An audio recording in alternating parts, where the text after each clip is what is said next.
Labas visiems. Buvom pažadėję, kad padarysim kažkokią apžvalgą, bet niekaip neprisiruošėm. Tai po kiek čia tų savaičių, kokios 3 savaitės praėjo, kad atvažiavom į laivą.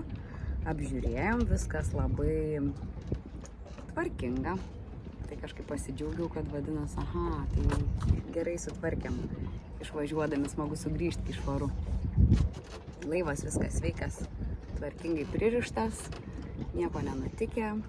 Oras puikus šį savaitgalį, tai pasidžiaugiam, žodžiu. Ir dabar dar taip tokį norą turėtumėm išplaukti, bet kadangi reikia grįžti darbus, tai šį kartą neplauksim.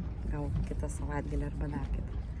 Tai va, o apie apžvalgą, tai nuplaukėm iš Purvo iki Klaipėdos. Kaip ir žadėjom, tai viskas kaip ir pagal planą tai gavos, ar ne?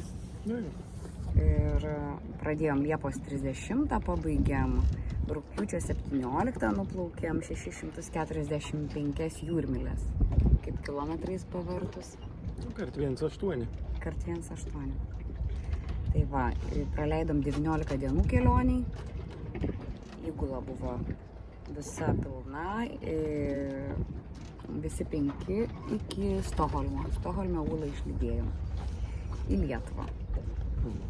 Tai va, iš viso aplankėm, buvom sustoję 13 uostų ir aplankėm 3 šalis.